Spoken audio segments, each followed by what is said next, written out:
चलिए आज बात करते हैं शक्ति के 48 नियमों में से एक बहुत ही मनोवैज्ञानिक और असरदार नियम की।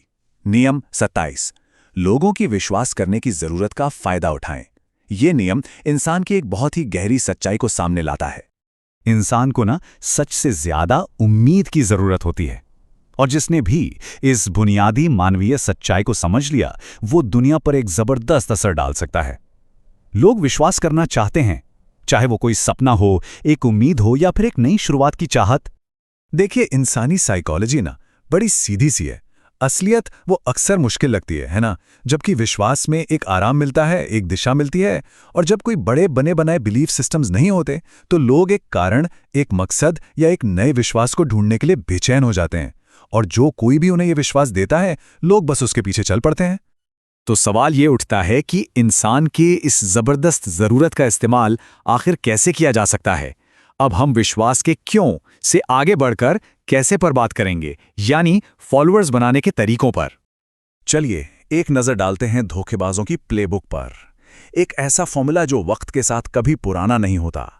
आपको लगेगा कि ये तरीके पुराने हैं, लेकिन सच तो ये है कि एक कल्ट जैसी फॉलोइंग बनाने के तरीके सदियों से चले आ रहे हैं और आज भी बिल्कुल वैसे ही काम करते हैं।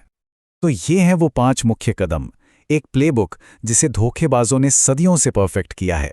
इसी से एक मजबूत फॉलोइंग बनाई जाती है। चलिए इनमें से कुछ सबसे जरूरी कदमों पर जरा गहराई से बात करते हैं। पहला कदम, अपनी बातों को गोलमोल और सिंपल रखो। साफ साफ काम करने के बजाय ऐसे शब्दों का इस्तेमाल करो जो धुंधले हों लेकिन बड़े बड़े वादे करते हों। कुछ महान और ट्रांसफॉर्मेटिव चीज़ों का वादा करो, पर यह कभी साफ मत करो कि वो क्या है। लोगों में उत्साह जगाओ, तर्क और साफ सोच को नहीं। अब आते हैं चौथे कदम पर, अपनी इनकम के सोर्स को छिपा कर रखो। आपके फॉलोअर्स को कभी यह महसूस नहीं होना चाहिए कि आपकी दौलत उनकी जेब से आ रही है। नहीं, उन्हें लगना चाहिए कि ये दौलत आपके तरीकों की सच्चाई से आ रही है। जब वो आपको देखेंगे तो बस आपके हर कदम की नकल करेंगे, ये सोचकर कि उन्हें भी वही मिलेगा। और 5वां कदम, एक हम बनाम वो वाली सिचुएशन बनाओ। अपने फॉलोअर्स को एक साथ रखने का सबसे अच्छा तरीका, एक बाहरी दुश्मन खड़ा कर दो। उन्हें यकीन दिलाओ कि वो एक एक्सक्लूसिव क्लब का हिस्सा हैं और कुछ लोग, कुछ अविश्वासी उन्हें रोकने की कोशिश कर रहे हैं। अगर कोई दुश्मन नहीं है तो एक बना लो। इससे आपका ग्रुप और भी मजबूती से एक दूसरे से जुड़ जाएगा। तो ये तो हो गई थ्योरी।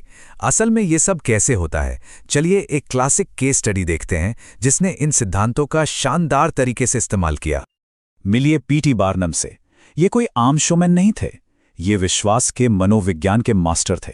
इन्होंने लोगों के विश्वास करने की इस बुनियादी जरूरत को बहुत पहले ही पहचान लिया था। बार्नम की पूरी स्ट्रैटेजी बस इसी एक लाइन में छिपी है। बार्नम सच नहीं बेचते थे, बार्नम विश्वास बेचते थे। वो जानते थे कि लोग हकीकत से ज्यादा कल्पना में जीना चाहते हैं। और उनका तरीका क्या था? बहुत सिंपल। वो मामूली चीजों को भी एक्स्ट्राऑर्डिनरी बना देते थे। एक आम से जानवर को पौराणिक जीव बताकर मार्केट करते थे और अपने शो को दुनिया का 8वां अजूबा कहकर प्रमोट करते थे। और लोग ये विश्वास करने के लिए बेताब थे कि ये सच है। अब जरा आज के जमाने में आते हैं। ये तकनीकें आज भी उतनी ही कारगर हैं, बस स्टेज बदल गया है। आज के धोखेबाज कहाँ हैं? अरे हर जगह, बिजनेस में, फैशन में, पॉलिटिक्स और आर्ट में, सोशल मीडिया इन्फ्लुएंसर्स से लेकर मोटिवेशनल गुरुओं तक ये नियम्स हर जगह काम कर रहा है। आज के दो मास्टर्स हैं ना, वो सिर्फ कोई प्रोडक्ट या कंटेंट नहीं बेच रहे हैं, वो बेच रहे हैं विश्वास। चाहे वो खुद पर विश्वास हो, कामयाबी का विश्वास हो या किसी कहानी पर विश्वास। प्रोडक्ट तो बस एक जरिया है, असली ताकत उस विश्वास में है जो वो जगाता है। लेकिन यहां एक चेतावनी भी है। इस ताकत की नींव अक्सर धोखे पर टिकी होती है और इसमें एक बहुत बड़ा खतरा भी छुपा है। चलिए इस धोखे की कीमत पर बात करते हैं। हाँ, ये बात सही है कि विश्वास ताकत देता है, हिम्मत भी और एक दिशा भी। ये लोगों को इंस्पायर कर सकता है। लेकिन जब ये भ्रम टूटता है ना, तब आपके सामने कोई एक धोखा खाया हुआ इंसान नहीं होगा, बल्कि एक गुस्साई भीड़ होगी जो आपको उसी जुनून से टुकड़े टुकड़े कर देगी जिस जुनून से उसने कभी आपको फॉलो किया था। तो आखिर में सवाल यही है, असली शक्ति किसके पास है? सच बताने वाले के पास या फिर सबसे जबरदस्त विश्वास बनाने वाले के पास? ये याद रखना जरूरी है कि शक्ति अक्सर सच बताने वालों के पास नहीं, बल्कि सबसे कंपेलिंग विश्वास बनाने वालों के पास होती है।